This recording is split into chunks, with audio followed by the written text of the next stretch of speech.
ಬಂದಿರುತ್ತದೆ ಅಂತೇಳಿ ಇದರಲ್ಲಿ ಉತ್ತರವನ್ನು ಕೊಟ್ಟಿದ್ದಾರೆ.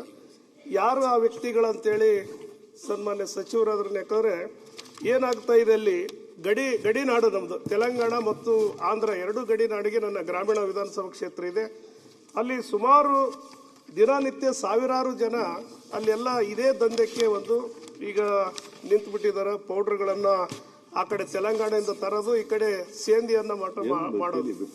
ಹಾಗಾಗಿ ಇಷ್ಟೊಂದು ದಾಖಲಾತಿಗಳು ಮತ್ತು ದಾಖಲೆಗಳು ಕೇಸ್ಗಳಾದರೂ ಕೂಡ ಇಲ್ಲಿವರೆಗೂ ಕೂಡ ಅವ್ರಿಗೆ ಯಾವುದೇ ಪನಿಷ್ಮೆಂಟ್ಗಳಾಗಿಲ್ಲ ಮತ್ತು ಗಡಿಪಾರುಗಳು ಕೂಡ ಆಗಿಲ್ಲ. ಹಾಗಾಗಿ ಅವ್ರಿಗೆ ಯಾವುದು ಇವರು ಕ್ರಮಗಳನ್ನು ತೆಗೆದುಕೊಂಡ್ರು ಕೂಡ ಅಲ್ಲಿ ಯಾವುದು ತಡೆಗಟ್ಟಕ್ಕೆ ಆಗ್ತಾ ಇಲ್ಲ.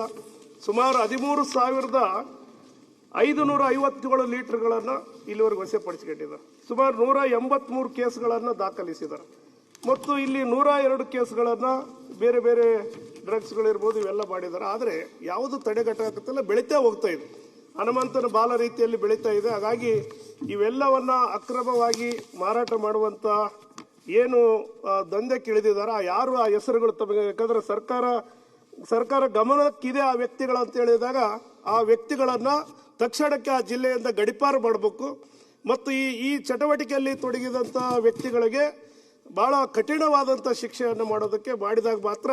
ಇಲ್ಲದೆ ಹೋದರೆ ಅಲ್ಲಿ ಯುವಕರೆಲ್ಲ ಬಹಳ ಮಾದಕ ವಸ್ತುಗಳಿಂದ ದಿನನಿತ್ಯ ಆಕ್ಸಿಡೆಂಟ್ಗಳಾಗ್ತಾ ಇದೆ ಮತ್ತು ಬಹಳಷ್ಟು ಮರ್ಡರ್ ಕೇಸ್ಗಳನ್ನು ಆಗ್ತಾ ಇದೆ. ಈ ರೀತಿಯಾಗಿ ಇಳಿತಾ ಇದ್ದಾರೆ. ಹಾಗಾಗಿ ಈ ಅಬಕಾರಿ ಸಚಿವರು ಇದಕ್ಕೆ ಏನಾದರೂ ಕಾನೂನಲ್ಲಿ ಇನ್ನೂ ಬಿಗಿಯಾದ ಕಾನೂನು ಏನಾದರೂ ಬಿಲ್ಲನ್ನು ತಂದರೆ, ಸೆಷನ್ ಬಿಲ್ಲನ್ನು ತಂದು ಕಠಿಣವಾದಂಥ ಕಾನೂನುಗಳನ್ನು ತೆಗೆದುಕೊಳ್ಳದೆ ಹೋದರೆ ಬಹಳಷ್ಟು ಅರಾಜಕತೆಯನ್ನಾಗುವಂಥದ್ದು ಕೂಡ ಬಹಳ ಹತ್ತಿರಕ್ಕೆ ನಾವು ಕಾಣ್ತಾ ಇದ್ದೀವಿ.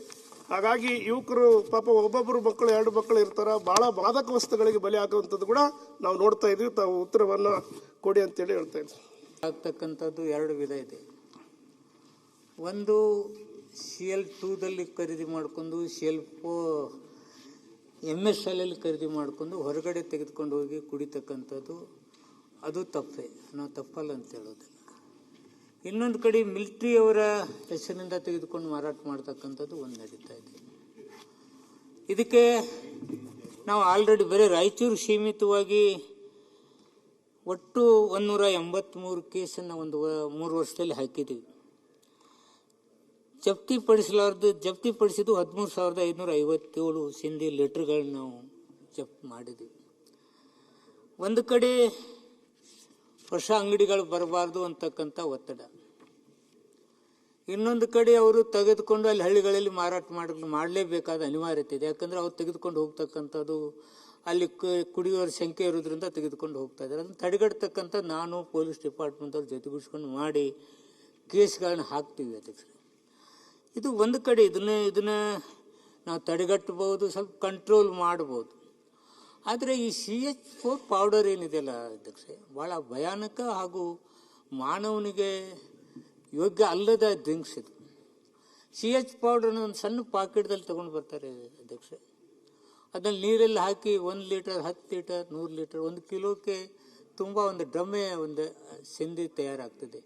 ಅದು ಪಕ್ಕದ ಬಾರ್ಡರ್ದಲ್ಲಿ, ಆಂಧ್ರದಲ್ಲಿ ಅದು ಅಧಿಕೃತವಾಗಿ ಇರೋದರಿಂದ ಆ ಬಾರ್ಡರ್ದಿಂದ ಬರ್ತಕ್ಕಂಥದ್ದು ಆಗ್ತದೆ. ಈಗಾಗಲೇ ಒಬ್ರಿಗೆ ನಾವು ಗಡಿಪಾರು ಮಾಡಿದ್ದೀವಿ. 9 ಮಂದಿ ಗಡಿಪಾರು ಮಾಡಲಿ ಅಂತೇಳಿ ನಾವು AC ಅವ್ರ ರೀತಿಯಲ್ಲಿ ಈಗಾಗಲೇ ನಮ್ಮ ಡಿಪಾರ್ಟ್ಮೆಂಟಿಂದ ಕಳಿಸಿದ್ದೀವಿ. ಅದರ ಜೊತೆಗೆ ಇದು CH4 ಪೌಡರ್ನ ಡ್ರಗ್ಸ್ ಆ್ಯಕ್ಟಲ್ಲೇ ಸೇರಿಸಬೇಕು, NDPS ಕಳಿಸ್ಬೇಕು. ಕ್ಷಣ ಕ್ಷಣದ ಸುದ್ದಿಗಳಿಗಾಗಿ ಫ್ರೀಡಂ ಟಿವಿ ಸಬ್ಸ್ಕ್ರೈಬ್ ಮಾಡಿ, ಲೈಕ್ ಮಾಡಿ ಹಾಗೂ ಫಾಲೋ ಮಾಡಿ. ಹೊಸ ಸುದ್ದಿಗಳ ನೋಟಿಫಿಕೇಶನ್ಗಾಗಿ ಬೆಲ್ ಐಕಾನ್ ಮೇಲೆ ಕ್ಲಿಕ್ ಮಾಡಿ.